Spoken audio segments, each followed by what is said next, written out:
Han transcurrido 25 años de aquel movimiento estudiantil que defendió a la universidad pública, gratuita y para todos y para todas.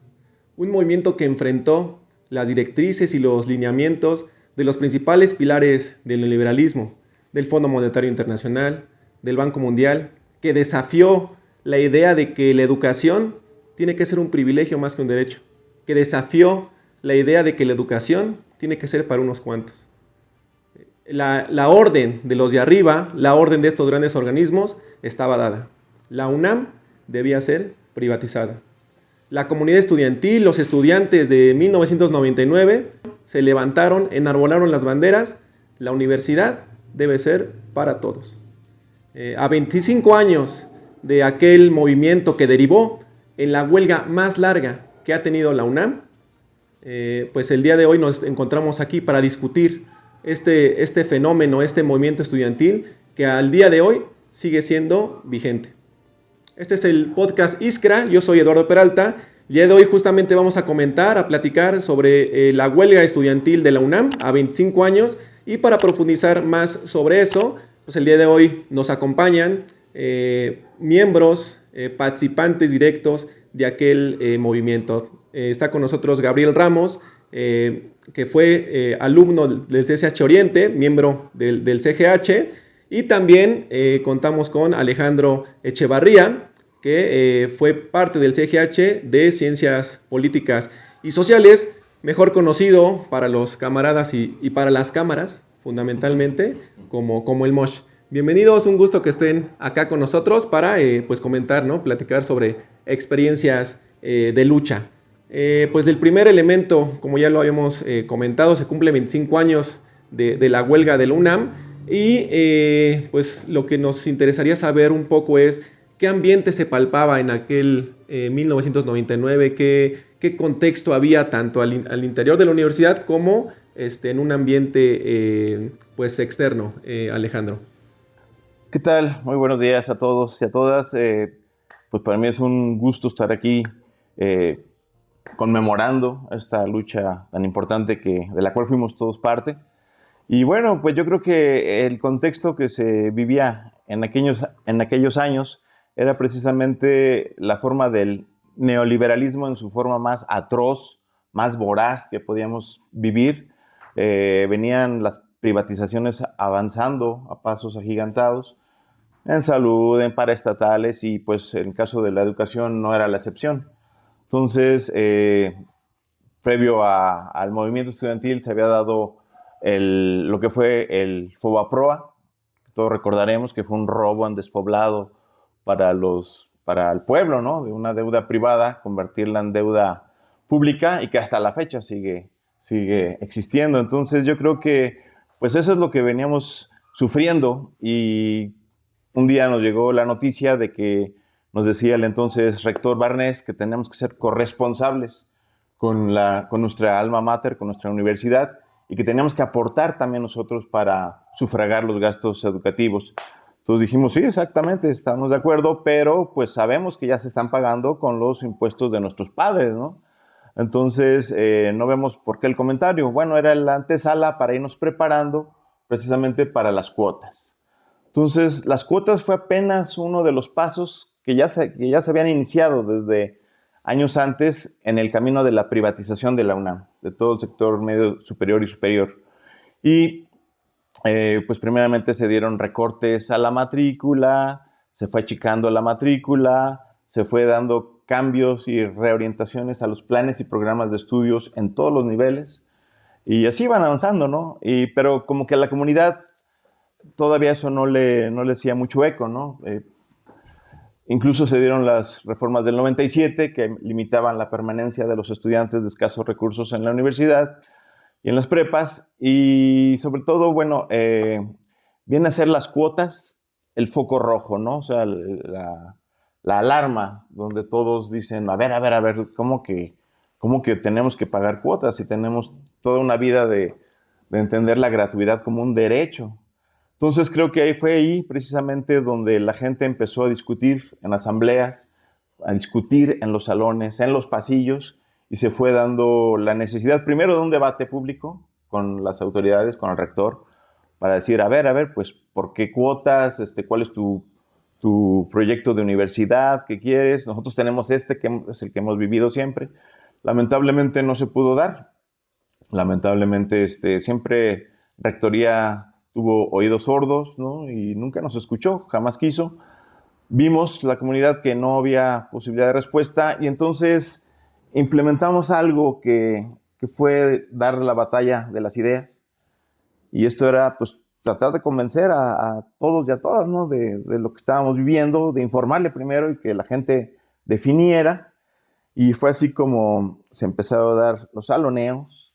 Casi yo creo que se tuvo que platicar con cada uno de los universitarios en las diferentes escuelas y facultades. O sea, fue un trabajo muy arduo, muy intensivo, pero que logró sacar las asambleas, que éramos lo que queríamos, ¿no? Que la gente en comunidad definiera qué tipo de universidad queríamos. Si la que nos imponían desde arriba, esta universidad de élite, excluyente, o la Universidad Pueblo, que era la que siempre habíamos vivido, la que queríamos seguir teniendo y defendiendo, y eso se logró precisamente en las asambleas.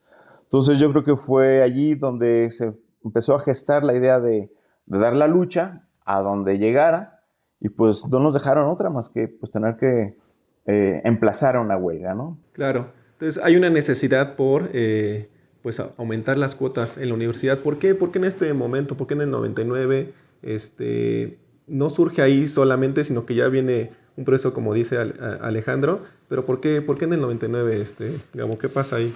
Sí, pues en los 90 fue como una embestida general contra la educación, en América Latina sobre todo, y contra la educación pública. Como parte del proyecto neoliberal, pues era quitarle el dinero que se gasta el Estado en la universidad pública, que eso pasara a ser costeado por los propios estudiantes y liberar al Estado de esa responsabilidad, muy con base en el modelo chileno que se implementó durante Pinochet, que le dio muerte a todas las universidades públicas y generó diversas formas de pago, becas y créditos, etcétera, pero básicamente toda la educación se hizo privada. Y eso pasó en varios países de América Latina. La UNAM era un bastión muy importante, la universidad más grande de América Latina, y que siempre había sido pública y gratuita. Entonces la intención de recortarlo tenía que ver, de implementar las cuotas tenía que ver con eso. Ahora yo recuerdo los argumentos que se daban en ese momento y tenían que ver con esta misma lógica catastrófica que utiliza siempre el neoliberalismo de que lo público no sirve, ¿no? Entonces, por un lado era eso, la idea de que no hay dinero, ya la universidad está a punto de colapsar, si no los estudiantes empiezan a pagar cuotas, entonces no va a haber cómo mantener la universidad. Y a mí me parece importante rescatar ese argumento porque hemos demostrado 25 años después que para nada era la situación, ¿no? O sea, no se implementaron las cuotas y la universidad no ha hecho más que crecer. Tiene más carreras, más campus, más posgrados, más gente, más matrícula, todo, ¿no? Entonces, todo ese discurso del 99 de que si no aportábamos, entonces no había cómo costear la educación pública, pues se demostró falso.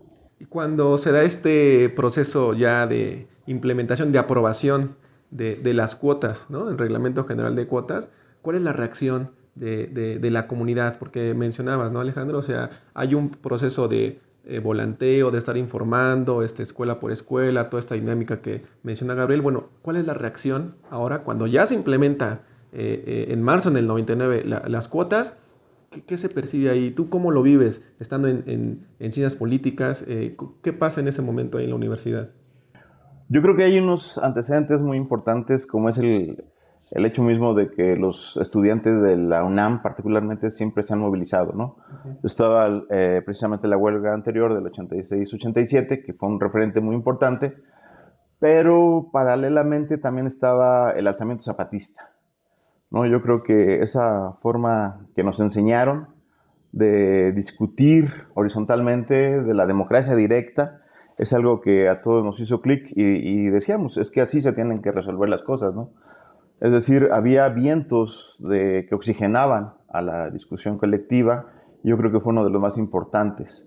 Entonces yo creo que estaba el ánimo de luchar, ¿no? Estaba el ánimo de no dejarnos, de que sabíamos que si en ese momento se perdía la educación pública a nivel medio superior y superior, se perdía para siempre, y que después iban sobre la educación básica, ¿no? Entonces era una lucha determinante que no se podía dejar pasar, y creo que pues en los medios nos tachaban, nos trataban de caracterizar como la generación X, ¿no? La generación que comenzaba a estar enajenada con los videojuegos, un poco con la televisión todavía, ¿no? Pero demostramos que no, que fuimos una generación que tomó la estafeta de la lucha, que no decidió darle la espalda a la historia y que nos lanzamos a defender la universidad pública, ¿no? Creo que eso fue algo importantísimo. Y sí fue, insisto, algo que fue muy arduo, porque en facultades como Derecho, Odontología, donde se han caracterizado por ser, y siguen siendo, ¿no?, muy de derecha, ahí también se ganó la discusión, ¿no? Entonces creo que fue así como una avalancha de combatividad, de deseo de transformar las cosas, de defender lo nuestro, y creo que pues se llegó al momento del 20 de abril. Y unos argumentos que justo comentas, ¿no? En su momento se decía, bueno, es que las cuotas se implementan para las generaciones venideras, ¿no? No las generaciones que están actualmente cursando la universidad, para bachillerato, para universidad, sino van a ser las generaciones venideras. Es decir, un argumento era como hacer énfasis sobre ese sentimiento de individualidad, de egoísmo de los estudiantes, y resultó que los estudiantes reaccionaron de otra forma, ¿no? ¿Cómo se llega a esta consecución del estallamiento de la huelga después del reglamento de pagos? ¿Cómo se empiezan a organizar? ¿Cómo se vive, por ejemplo, en bachillerato, que es distinto en CCH Oriente? ¿Qué pasa ahí, Gabo? Pues desde que se hizo el anuncio de las cuotas empezó a haber agitación, ¿no? Y pues sí, en cada escuela es distinto. En los SHs en particular, pues siempre a disposición de lucha. Y en Oriente, pues más, ¿no? Porque está ahí en la zona de Iztapalapa, cerca de la periferia, etcétera, etcétera. Entonces, muy rápidamente a todo el mundo en el CCH le quedaba claro que no queríamos que se cobraran cuotas. Y ya para entonces, pues había una buena capacidad de movilización. Cuando quisieron aprobarlas, bueno, cuando las aprobaron, pues tenían que reunir al Consejo Universitario. El Consejo Universitario tiene su sala oficial en la Torre de Rectoría, pero bueno, ya sabíamos que utilizan cualquier espacio universitario, ¿no? Para reunir al Consejo cuando lo necesitan. En esa ocasión, cuando fueron aprobadas las cuotas en marzo, se planteó hacer una concentración en la explanada de Rectoría para no dejar que ingresaran los funcionarios, que no se llevara a cabo la sesión del Consejo Universitario que pretendía hacer el aumento de cuotas. Fue muy intenso ese día porque había que estarlos correteando por varios lados. Pensábamos que podían estar en los institutos de investigaciones sociales o en los institutos de ciencias exactas, por todos los lugares de Ciudad Universitaria estábamos persiguiendo los camiones que llevaban a los consejeros y así, y al final no pudieron hacerlo dentro de la UNAM y se fueron a una institución que no es de la UNAM, que es el Instituto de Cardiología, y ahí pues se reunieron y en 5 minutos aprobaron las cuotas rápidamente, con una marcha que venía gigantesca desde Ciudad Universitaria hacia el lugar donde estaban, que rodeó el lugar, que etcétera, etcétera. O sea, con todo el repudio, igual lo aprobaron. Y haberlo aprobado de ese modo, fuera de la universidad, en 5 minutos, sin mayor discusión, también generó muchísima indignación, ¿no? Entonces sí se notó que después de la aprobación, ya había agitación antes, pero después de la aprobación, subió mucho el movimiento y además la combatividad, ¿no? La necesidad de hacer algo para que no quedara así la aprobación de las cuotas.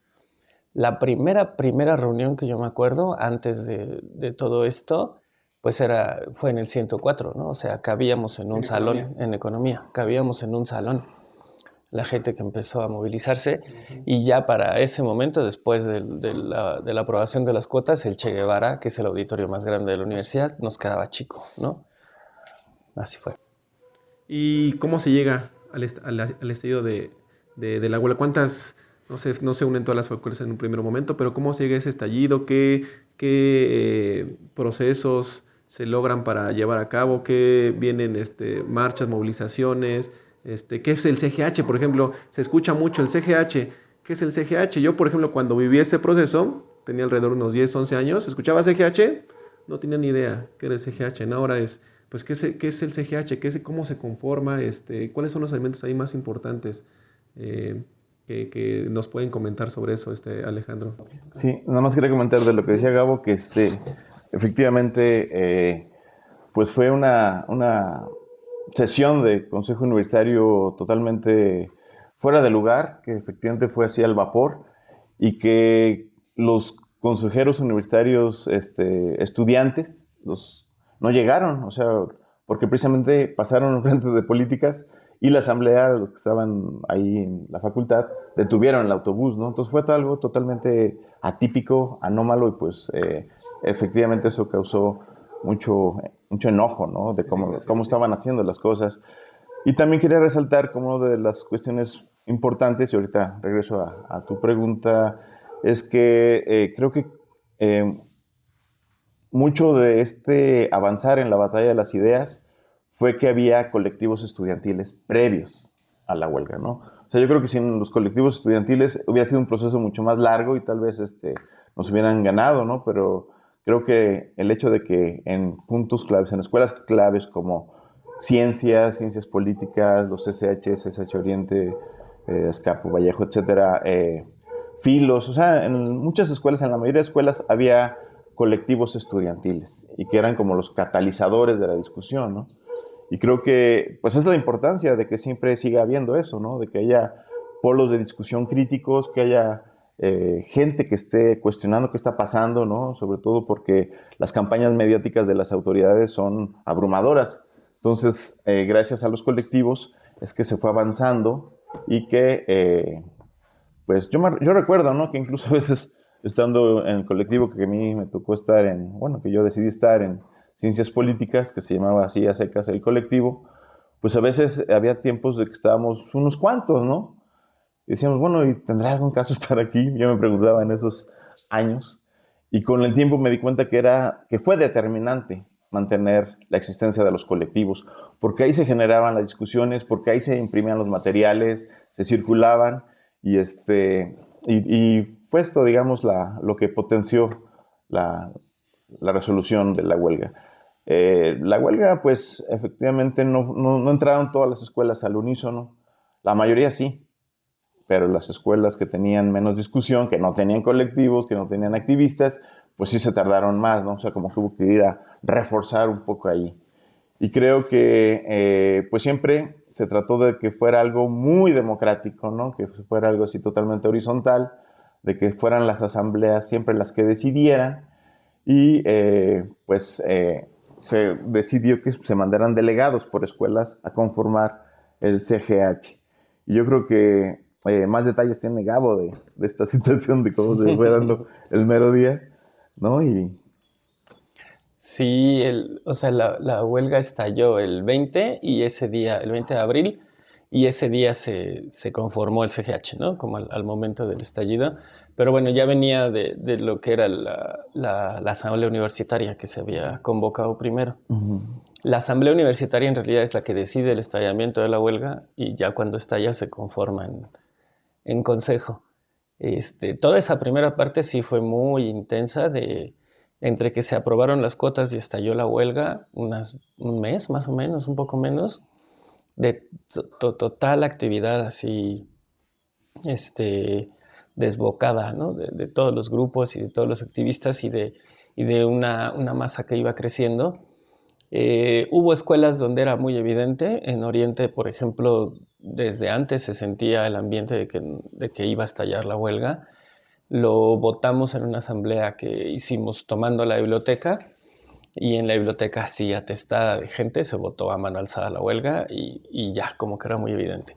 Pero hubo otras escuelas donde era más difícil, había más rebatinga y entonces la decisión a veces se tomó en las urnas también, ¿no?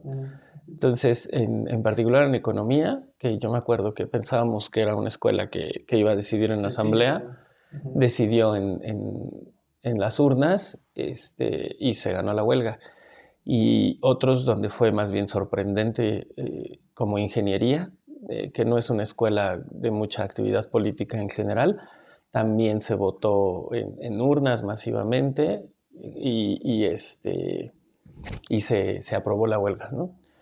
Entonces, en varias escuelas entró así de golpe el 20 de abril, se inició la huelga y en otras pues todavía estaba como la resistencia, ¿no?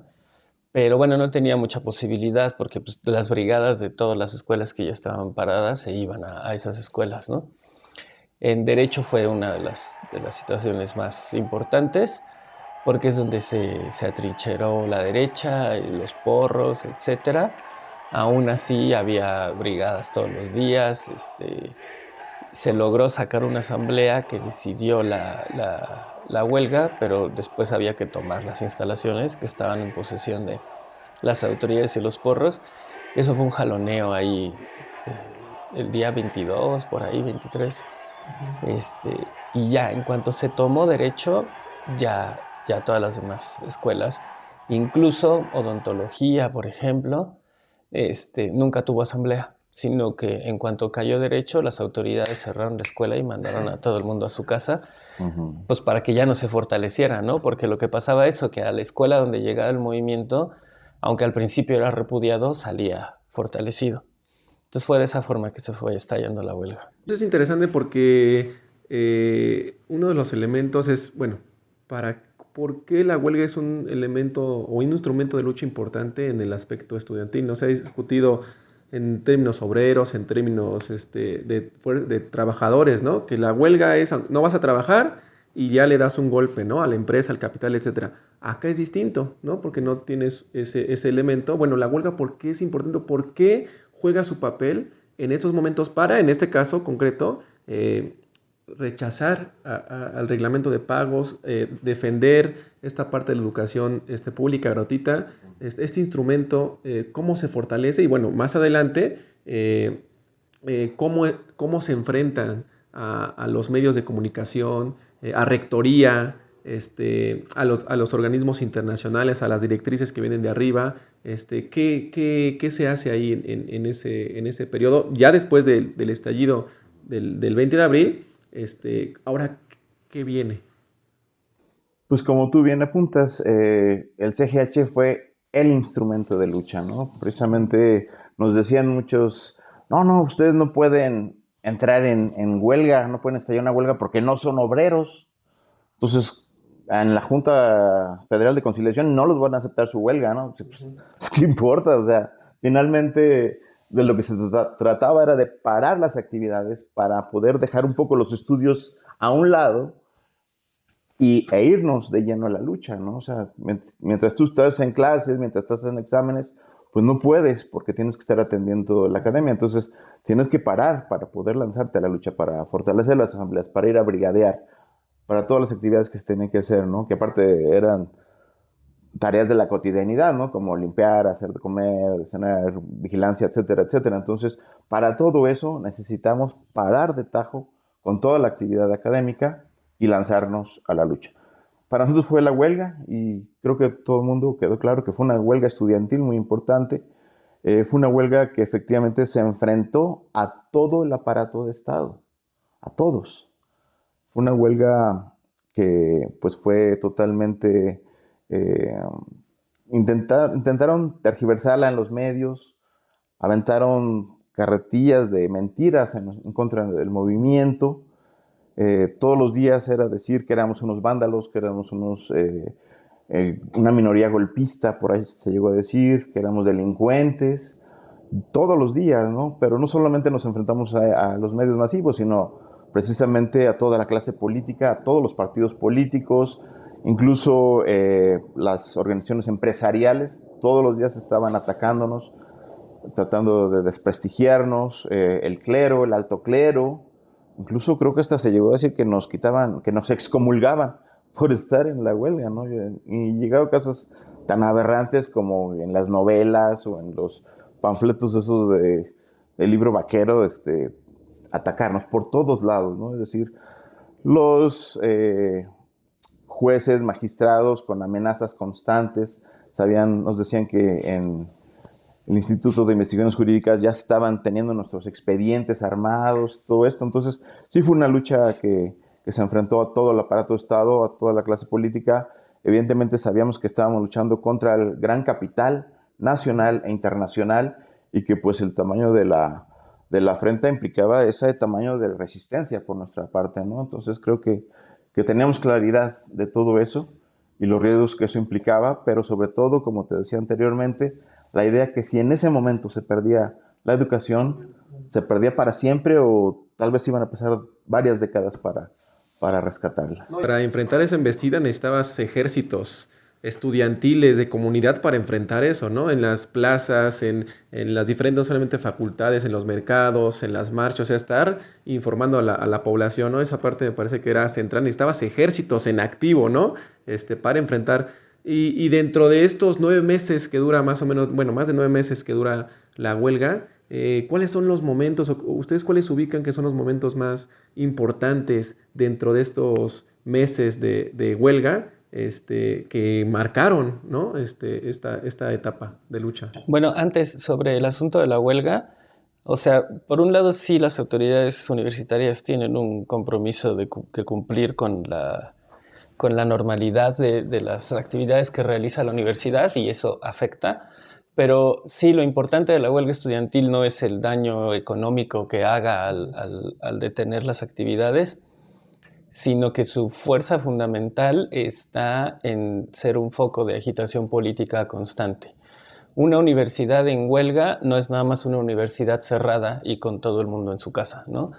Y creo que es algo que el CGH entendió muy bien y que además aprendimos. Yo me acuerdo que en Oriente nos lo fue a contar un maestro que estuvo en 68 y que cuando iba a estallar la huelga nos decía, no se vayan a quedar aquí, o sea, lo importante son las brigadas, lo importante es salir al pueblo y generar cada vez más apoyo y etcétera.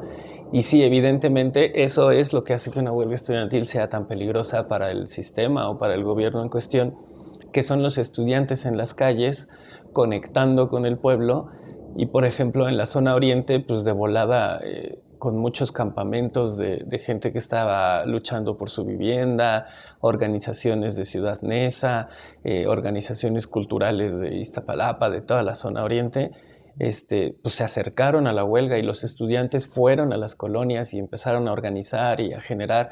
Entonces de repente ya la huelga había generado una organización de colonos en el oriente de la ciudad y eso es lo que hace que para el gobierno sea importante terminar rápido con la huelga. Esa una. La otra cosa muy importante que me parece es la cuestión de la masividad, que no fue que los grupos decidieran estallar la huelga y cerrar las escuelas, sino que se decidió convocar asambleas donde masivamente, con mucha conciencia de qué se trataba, se decidiera estallar la huelga. Y eso tiene que ver con una táctica que las autoridades anunciaron desde el principio. Me acuerdo que Barnés declaró, estoy listo para una huelga larga, porque su intención era tronar a la huelga o sea, cuando vio que no podía evitar que estallara, su intención era tronar a la huelga por cansancio. Y si solo hubieran sido los grupos o los núcleos de activistas quienes tomaran las escuelas, pues se hubieran cansado, porque fueron 10 meses, ¿no? Pero nunca pudieron vencer a la huelga por cansancio justo porque era muy masiva, muy masiva. Y había apoyo de muchos sectores dentro de la universidad y fuera de la universidad, pero además que en momentos claves, como ahorita decimos, los universitarios se volvían a agrupar, ¿no? Llegaban a defender la huelga. Uno de esos primeros momentos claves fue desde que estalló la huelga en abril, hasta el 7 de junio fue la primera vez que las autoridades dieron señales de vida, ¿no? Hasta antes de eso dejaron que corriera la huelga esperando el desgaste. Cuando vieron que no no se iba a caer la huelga solita, hicieron su primera jugada, que fue esta idea de hacer las cuotas voluntarias, ¿no? Las cuotas que ya habían aprobado, hacerlas voluntarias en junio. Pero tenía otro chanfle la propuesta que hicieron en ese momento, porque decía, bueno, las cuotas de inscripción voluntarias, pero legalizaba todo lo que nosotros señalábamos como cobros ilegales. Entonces daba rienda suelta a que todos los cobros por servicios dentro de la universidad se fueran al cielo, ¿no? Entonces no resolvía el problema de la gratuidad y no tocaba nada de todos las demás demandas del CGH, pero fue esa la primera vez que intentaron como decir ya se resolvió, ya tienen que levantar la huelga. Y bueno, el CGH no levantó la huelga y además siento que en ese momento hubo otra vez como un reagrupamiento de estudiantes que fueron a defender, ¿no? Porque veían la amenaza. Entonces, eso, en ese primer momento hay esa unidad entre pues la comunidad, pero no solamente al interior, sino que tratan de buscar apoyo, ¿no? En todos los sectores populares que existen, ¿no? ¿Qué consideran ustedes que fueron los enfrentamientos o los momentos más importantes de lucha dentro de la huelga, que fueron momentos claves en la lucha para avanzar en la consecución de las demandas, de la principal demanda que era la gratuidad? Obviamente en el pliego se vienen sumando otros elementos, pero fundamentalmente el parar el cobro. ¿Cuáles fueron esos momentos como así más fuertes o de mayor sí, peligro en ese aspecto? Pues sí. Primero. Ok.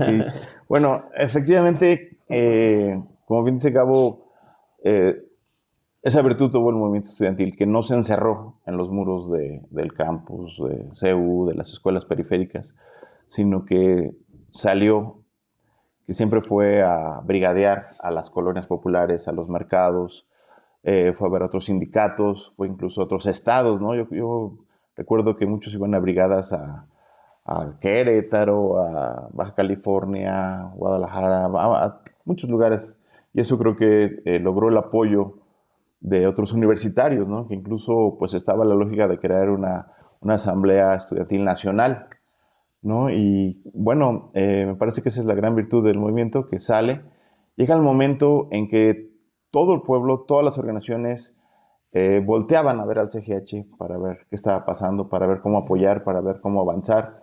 Yo puedo decir que el CGH logró ser en cierto momento una caja de resonancia de la lucha de clases en nuestro país. Todos volteaban, ¿no? El ESME, que incluso llegó a poner un campamento ahí cuando había amenazas de desalojos por los grupos porriles. Ahí fueron los compas del ESME a apoyar. Estaban las organizaciones campesinas, estaban organizaciones incluso de Michoacán, donde ahora estoy viviendo, la UCES, venía mucho a apoyar, ¿no? La CENTE, ¿no? Siempre estuvo muy al pendiente de lo que ocurriera con los estudiantes.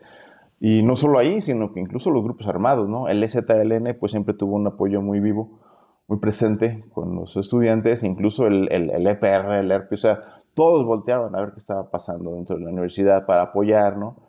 Obviamente de manera pacífica y civil, desde luego, pero estaban atentos y creo que eso habla de la magnitud que tuvo el CGH y que efectivamente siguiendo los pasos del 68 lo logró gracias a que mandaba todas estas brigadas, ¿no?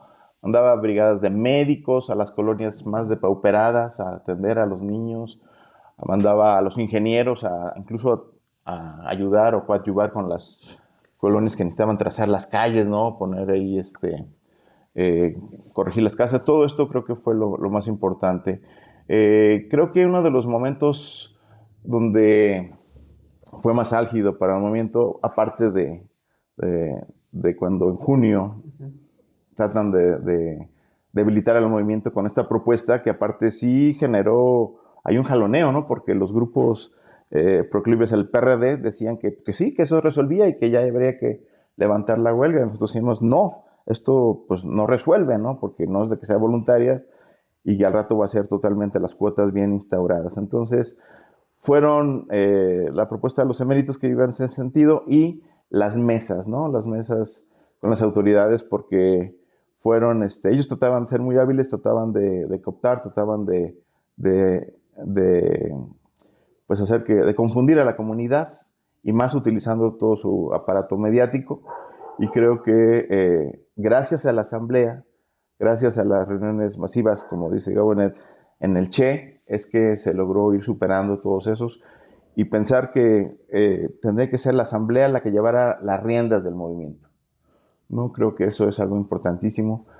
Y si tardó más de 9 meses esta huelga es porque los señores del capital se negaban a quitar su proyecto de universidad de élite, ¿no? Es decir, tantos días duró la huelga como tantos días que se tuvo que luchar para que ellos fueran frenando y hacerlos recular, porque no querían, ¿no? Efectivamente querían que el movimiento se desgastara, que se muriera de inanición y pues no lo lograron.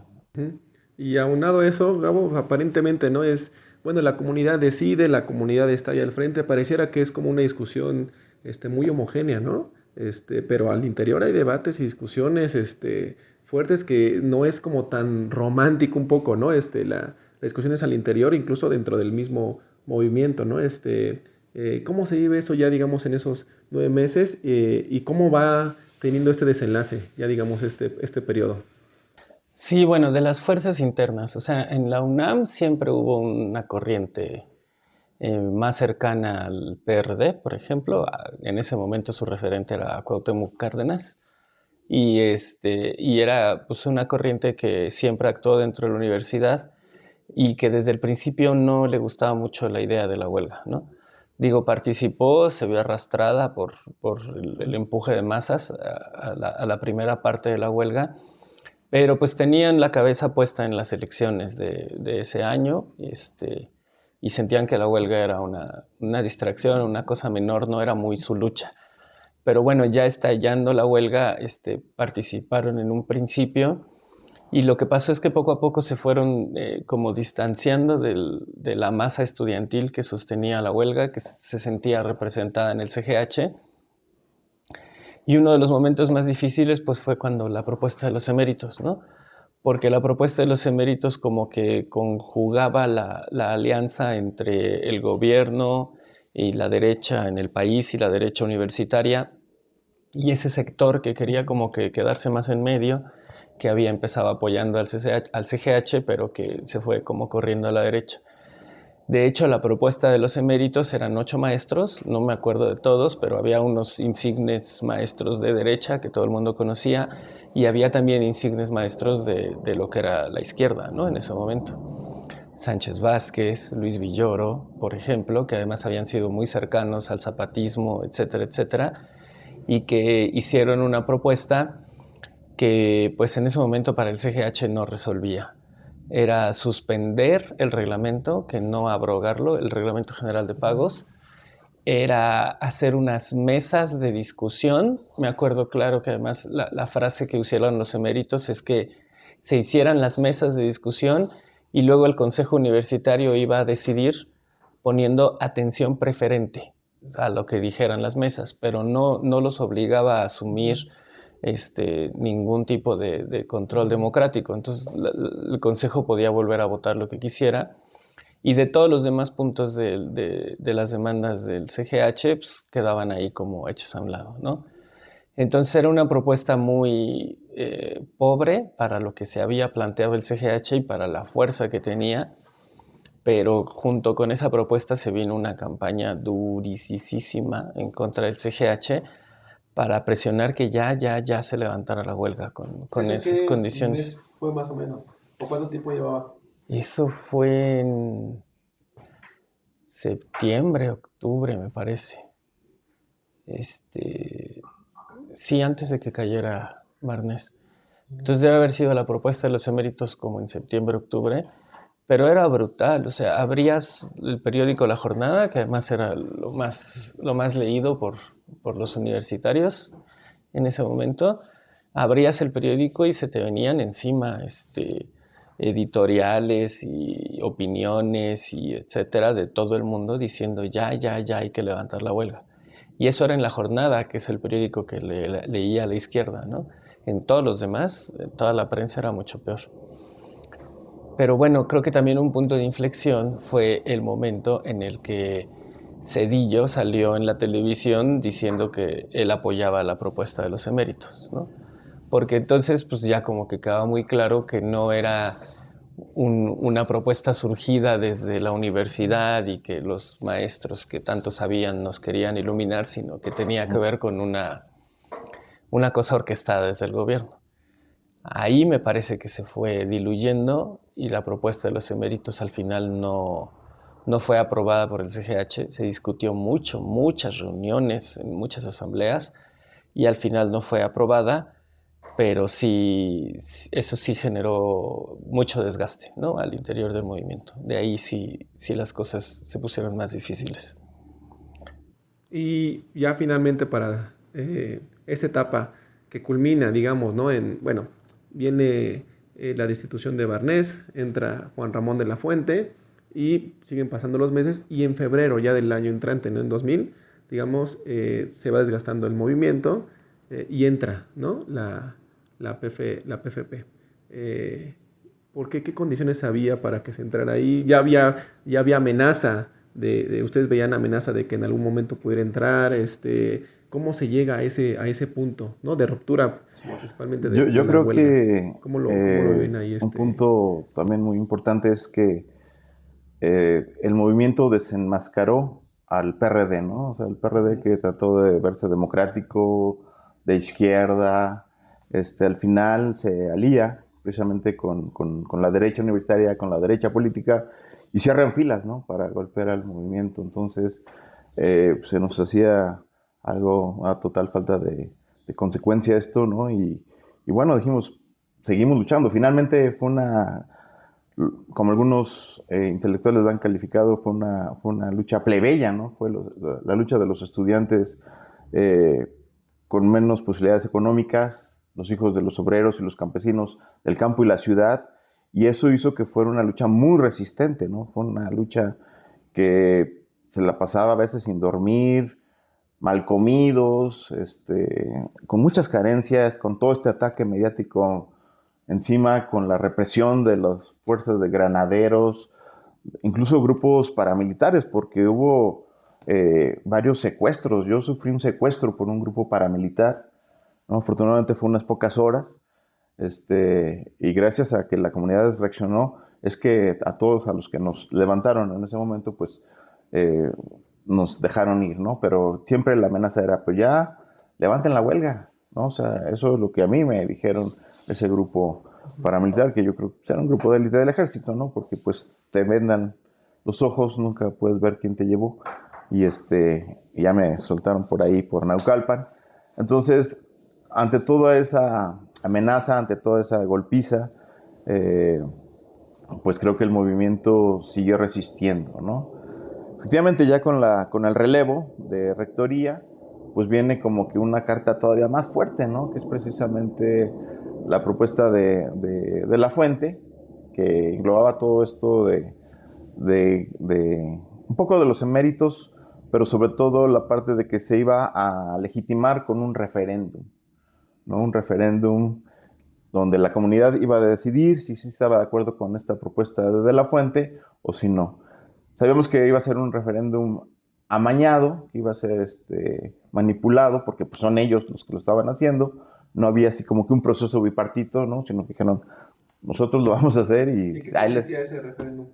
Pues el referéndum pues era precisamente eso, o sea, decir que la comunidad votara para definir si estaba de acuerdo con esta propuesta donde se suspendía el RGP, todas estas medidas, las reformas del 97, y que pues básicamente dejaba todo intacto, ¿no? Pero como suspendido. ¿Y suspendido a qué? A que en cualquier momento ellos pudieran reimponerlo, ¿no? Como que la buena voluntad. Entonces, pues se llega al referéndum. Hay muchos intelectuales que están diciendo que sí, que eso resuelve. Creo que todos recordaremos a Elena Poniatowska, ¿no? Diciendo que habría que apoyar el referéndum desde la fuente. Y la comunidad decide hacer una consulta paralelamente, ¿no? O sea, así el CGH, pues, las comunidades de las facultades. Y creo que también fue un ejercicio muy amplio, muy horizontal, y creo que, pues, Gabriel tendrá un poco más claridad de los resultados, ¿no? Pero creo que ahí nos fuimos con los números del referéndum. Sí, pues sí, se fueron cerrando las opciones. Durante el mes de diciembre se estableció un diálogo con Rectoría, pero pues se fue desgastando, se fue cayendo, no, era evidente que no se iba a resolver ahí. el conflicto, sino que Rectoría tenía pensado resolverlo por fuera. De la Fuente hizo una campaña importante para debilitar lo más posible la base social del CGH dentro de la universidad, y luego hizo esto de la propuesta que puso a referéndum para legitimar lo que vendría a ser ya la acción represiva, ¿no? Creo que estaba muy cantado, ¿no? Ya sabíamos que se iba a romper la huelga. Eh, y bueno, la primera forma en la que las autoridades intentaron presionar fue mandando grupos de estudiantes que se denominaban antiparistas, que llegaban a las escuelas en masa con los resultados de la consulta, así en marchas así, a exigirle a los huelguistas que ya levantaran las instalaciones.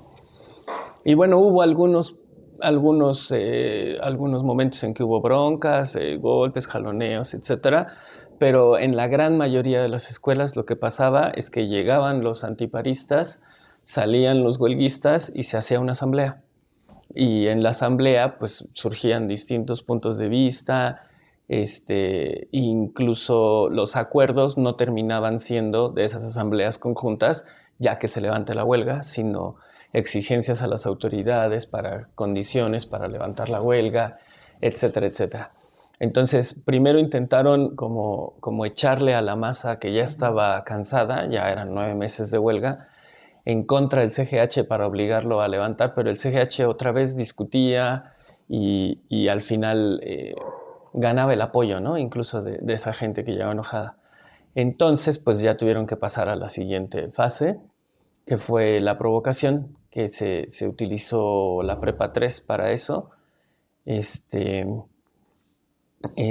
Hubo ahí sí los porros, así grupos de choque, llegaron a sacar a los huelguistas y tomar la escuela. Y pues el CGH se reagrupó para recuperar la prepa, ¿no? Porque si dejábamos que tomaran una escuela, pues nos iban a ir tomando todas las demás, ¿no? Entonces el CGH se reagrupó para tomar la escuela y ahí sí hubo un enfrentamiento fuerte. El CGH igual logró retomar Prepa 3, pero ya a partir del enfrentamiento que hubo antes, eso dio como el pretexto para que la Policía Federal ingresara a la prepa y se llevara al primer grupo de estudiantes presos. Eso fue el 1 de febrero.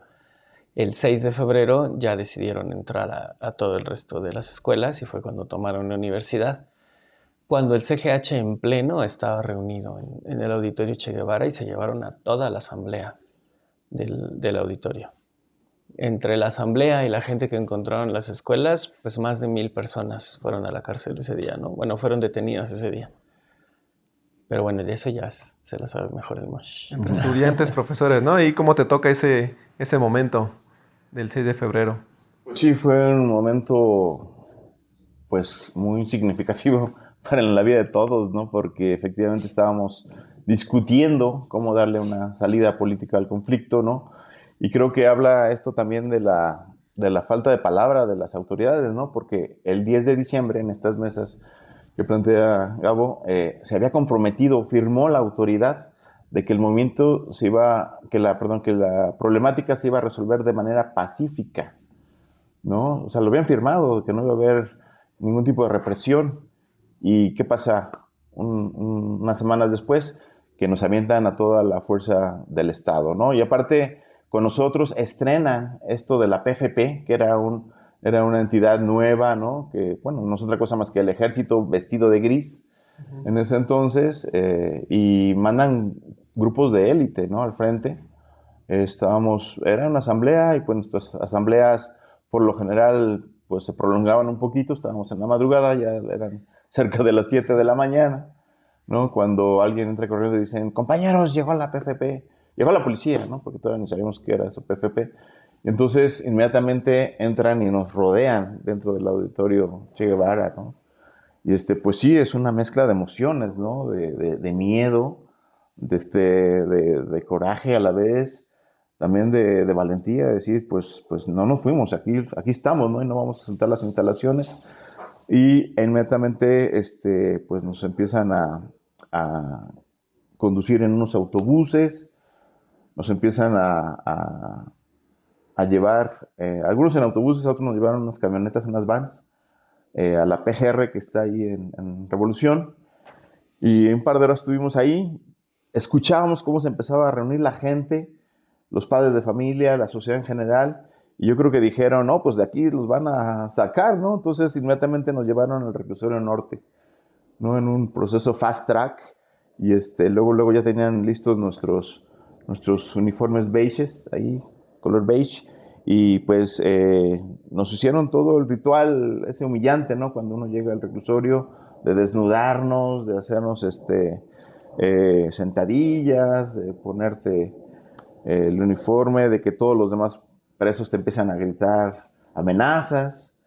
Y bueno, nosotros pues teníamos que mantenernos estoicos, con la claridad, ¿no? De que era una nueva trinchera de lucha estar en el reclusorio y que el movimiento tenía que seguir adelante, ¿no? Independientemente de que estuviéramos nosotros ahí, pues había más compañeros que estaban afuera y que tenían que seguir dando la lucha, ¿no?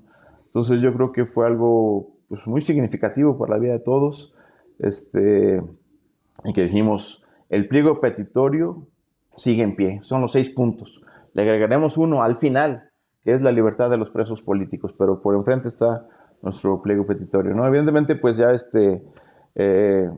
pues finalmente se impusieron la propuesta de La Fuente, con la fuerza del Estado, con la violencia, con la represión, y pues ahora teníamos que lograr nuestra libertad, gracias al apoyo y que afortunadamente todo el mundo estaba volteando a ver, todo el mundo literalmente estaba volteando a ver a México y a la UNAM lo que estaba pasando.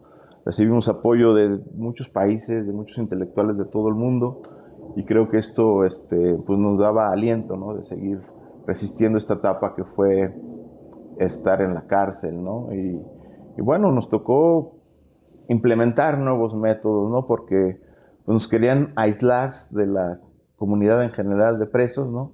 Nos querían dar como ciertos privilegios, ¿no? De que agua caliente y de que visitas más constantes. Entonces querían que la comunidad se enojara. Y dijimos, no, nosotros no vamos a aceptar nada de eso. Nosotros queremos que nos traten igual que todos, ¿no? Sabemos cuál es su objetivo. Y nos quedaba claro, ¿no? Que estábamos en las cárceles, en las mazmorras del PRD, ¿no? Porque incluso pues, eran los funcionarios del PRD los que nos iban a ver ahí si se nos ofrecía algo. Dijimos, pues que nos saque, ¿qué se nos va a ofrecer? No, finalmente, no somos delincuentes. Nuestro único delito, si se le pudiera llamar así, es haber defendido la educación pública en nuestro país, ¿no? Cosa que ustedes no hicieron, ¿no? Entonces, pues sabíamos que era totalmente injusto el que nos mantuvieran allí, y pues no nos tocó otra más que organizarnos adentro, ¿no? Fue un proceso pues muy vivido, de muchos recuerdos, pues hasta bonitos, ¿no? Porque el estar ahí, defenderte entre tus compañeros, llegamos a hacer marchas internas del reclusorio, ¿no? Ahí en el área que nos tenían, que era COC, asambleas, desde luego, crear pequeñas comisiones, ¿no? De prensa, estar con una nueva forma de organización, que la alimentación, que si a un compañero lo querían reprimir por algo, que porque no se levantó al pase de lista inmediatamente, pues defenderlo. Y hubieron muchas situaciones, ¿no? Estuvimos pues por ahí de 5 meses, más o menos, y fue algo pues bastante significativo. Pero además, varios estuvimos con procesos posteriores a la cárcel, ¿no? Estuve más de 3 años yendo a firmar todos los lunes al reclusorio, es decir, que nos mantenían con un pie adentro y un pie fuera, ¿no? Y con la amenaza de que tantito te mueves y vas para adentro otra vez, ¿no? Entonces, pues eso fue un poco las vivencias el periodo que estuvimos en la cárcel. No sin antes mencionar también que cuando teníamos las audiencias, pues eran momentos muy significativos, porque era mucho coraje de ver que nos estaban tratando de incriminar de absurdos, ¿no?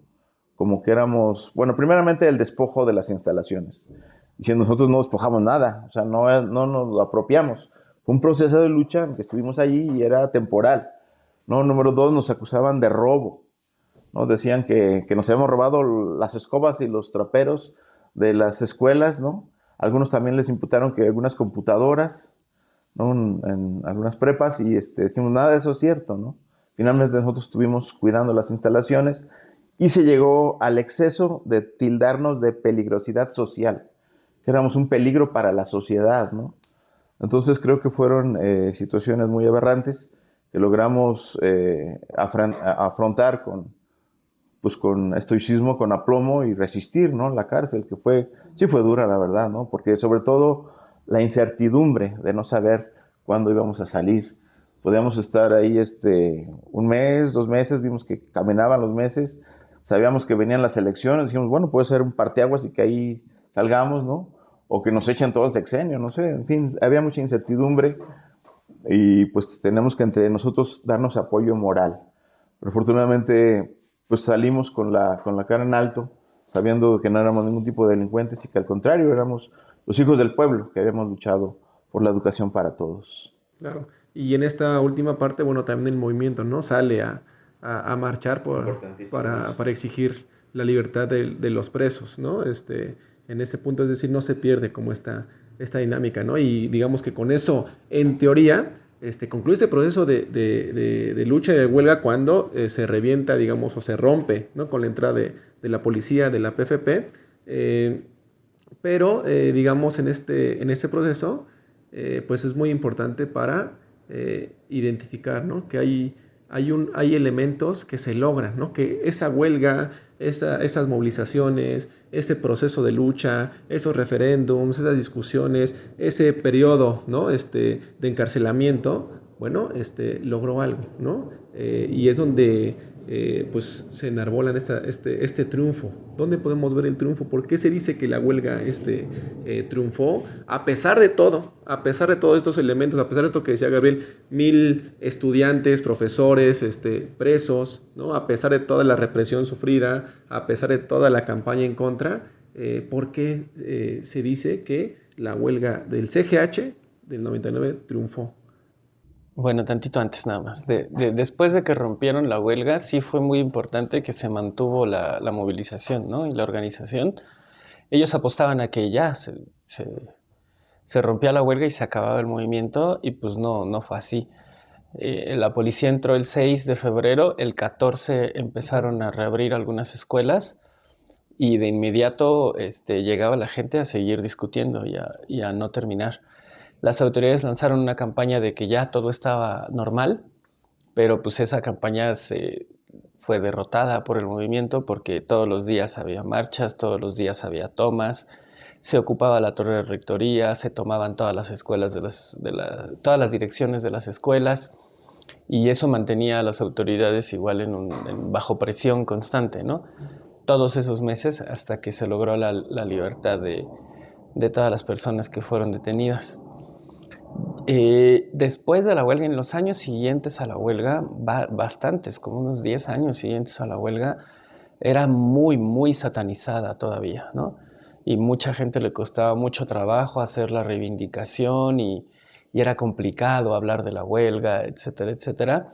Las autoridades pretendían que se borrara todo recuerdo, por supuesto, y durante muchos años se trató de invisibilizar, así como olvidemos esa pesadilla, ¿no? Que fue.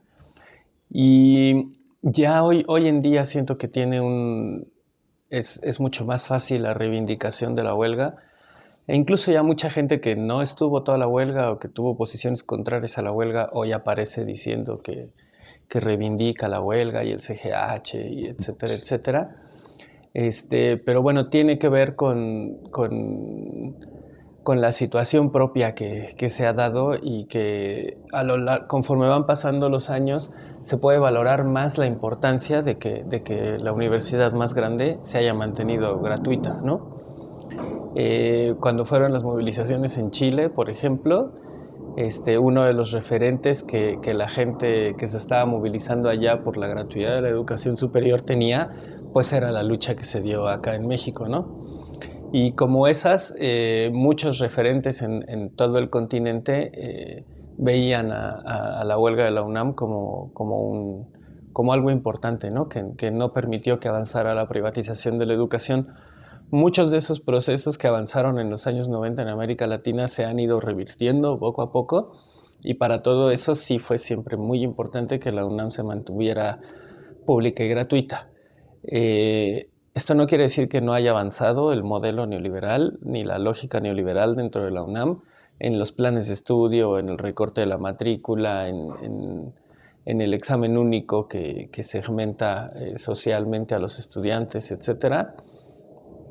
Pero sí es evidente que si hubieran asestado el golpe del año 2000, todavía hoy, del año 99, todavía hoy estaríamos en una situación más complicada de la que estamos para defender la universidad pública. Entonces, luego se trata de medir a los movimientos sociales en función de sus demandas, como ganó, perdió, así, si logró o no las demandas.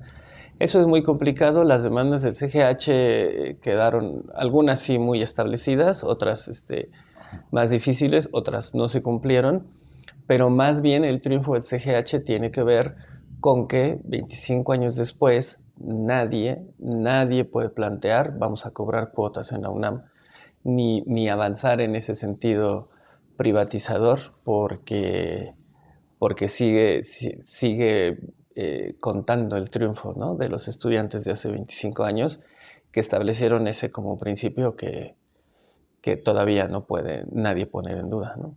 No, y aparte, en esta parte del reglamento de pagos, se planteaba, ¿no?, que para bachillerato eran 1,060 pesos y para universidad 2,040 pesos, ¿no? Las colegiaturas anuales.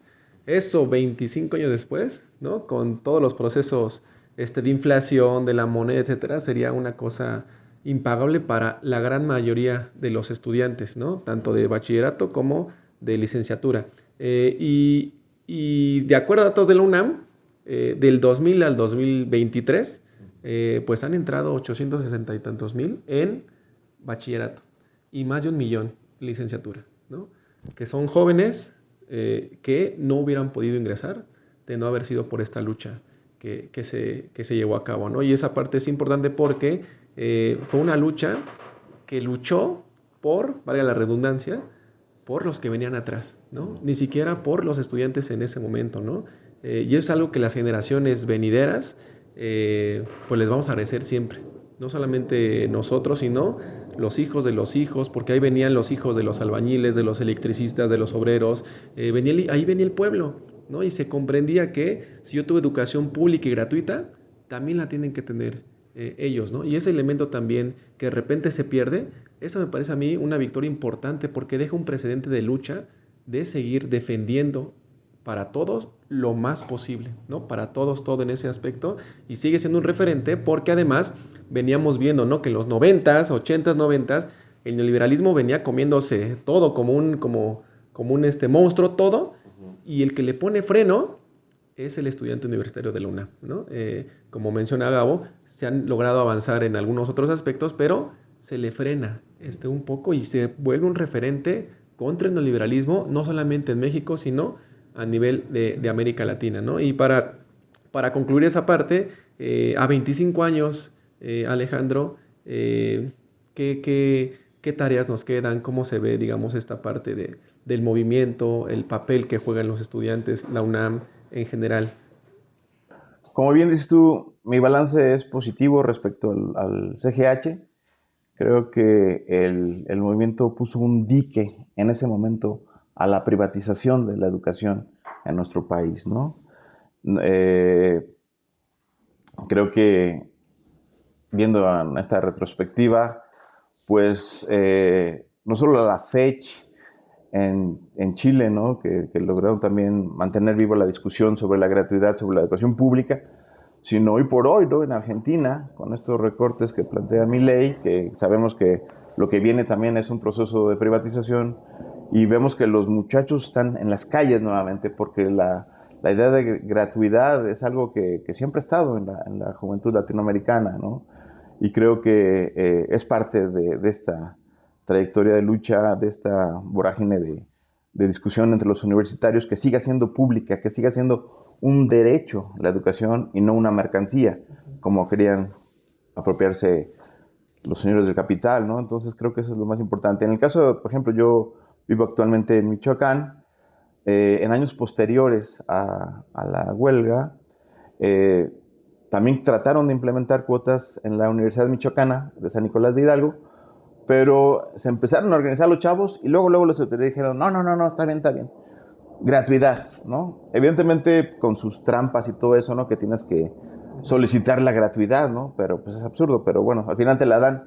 No hubiera sido posible si no hubiera habido un CGH, ¿no? Yo creo que también nos queda claro que toda la discusión que tuvo la CENTE a partir del 2013, cuando venía la reforma de Peña Nieto, pues se fortaleció con la discusión del CGH, ¿no? De la defensa.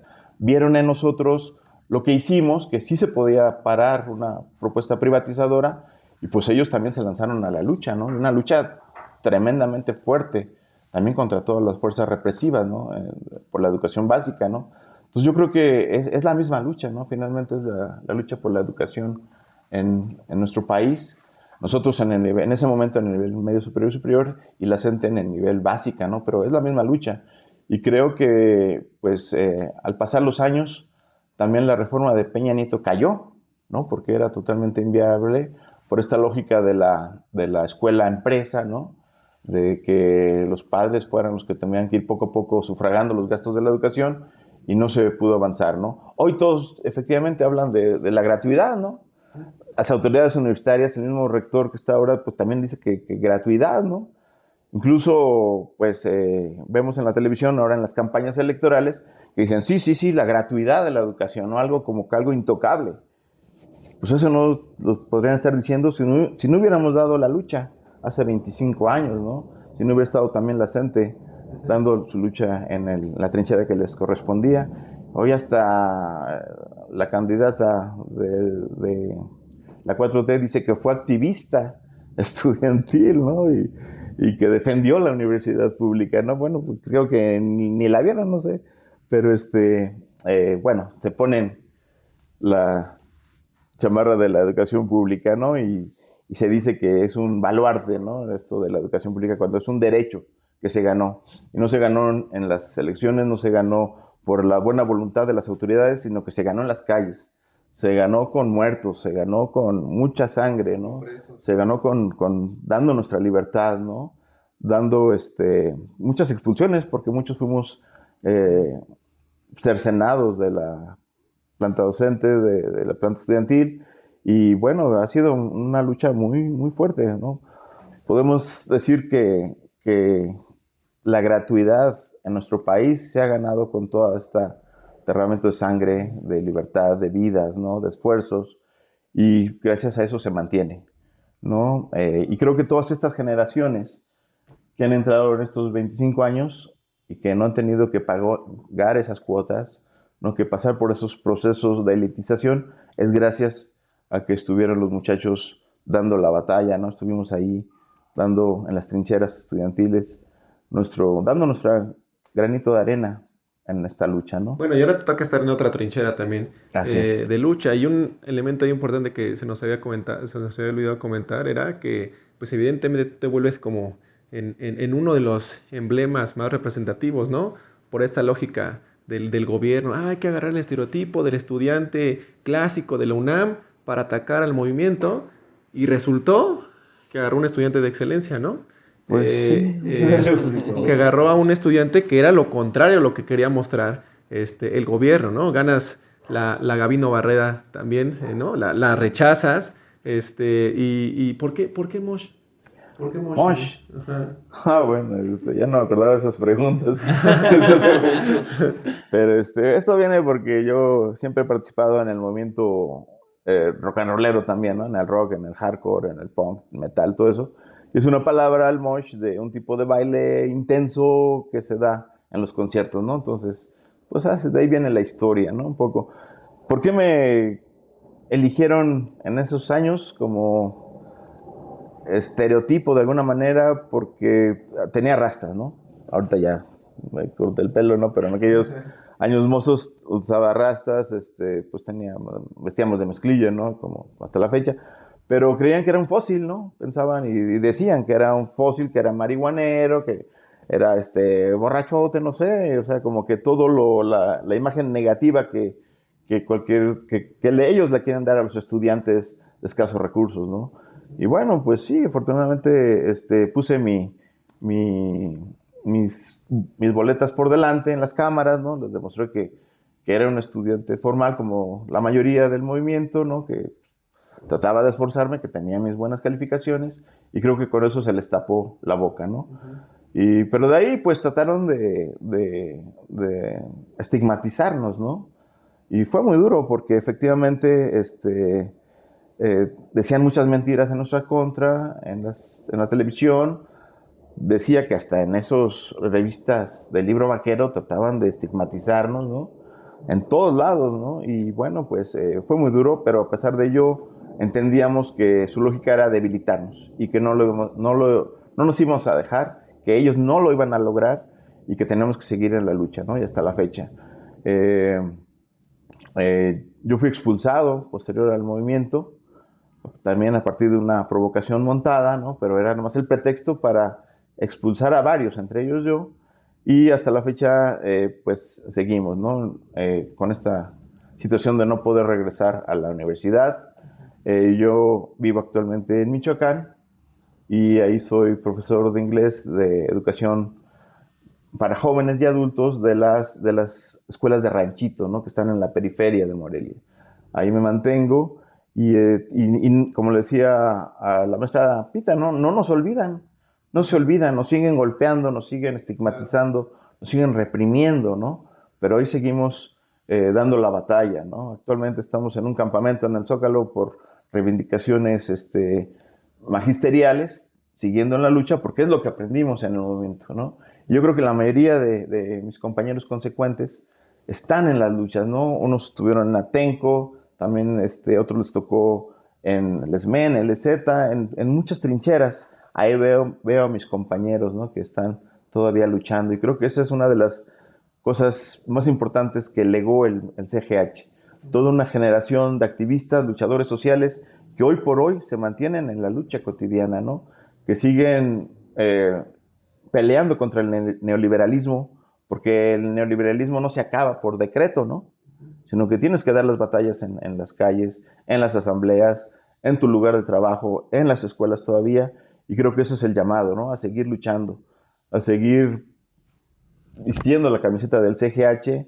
Estoy muy orgulloso de haber participado en ese movimiento, a pesar de la represión tan cruenta, tan cruel en contra de mi persona, a pesar de que 10 años estuve vetado de cualquier chamba, es decir, no podía encontrar ningún trabajo, no digamos en escuelas tal vez privadas, tal vez periféricas de otros estados, en ningún lado me daban trabajo, ¿no? Fueron 10 años muy duros.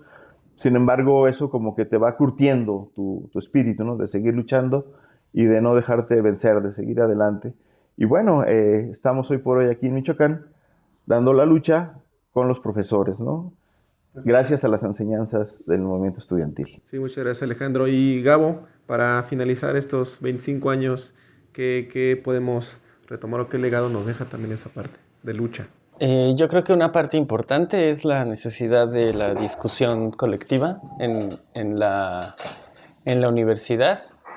La necesidad de que existan grupos estudiantiles que estén haciendo política, politizando a las comunidades, y la masividad. La idea de que el movimiento estudiantil tiene que ser no de grupos, sino de pequeños agrupamientos, sino de las escuelas. O sea, deben de ser los estudiantes en las asambleas los que tomen la dirección de los movimientos y decidan cuáles son las demandas y cuál es el camino que debe tomar cada movilización. Perfecto, pues muchas gracias por venir acá a platicar sobre estas experiencias a 25 años del CGH, de la huelga que modificó y que transformó la universidad en todos los aspectos. Es importante retomar como esos aspectos y pues lo más importante, ¿no? El legado de lucha, de seguir combatiendo, de estar luchando por las causas sociales aquí, por Palestina, por los trabajadores electricistas, por los mineros, por los profesores de la CENTE, por las personas desaparecidas, ¿no? Todos esos elementos que la universidad también ha arropado, ¿no? La universidad no solamente ha luchado por cuestiones internas, sino ha arropado luchas, ¿no? Externas, y así va a seguir siendo. Bueno, pues les agradecemos estar acá. Y bueno, este fue otro podcast aquí en Iskra, y que la chispa sigue incendiando la pradera.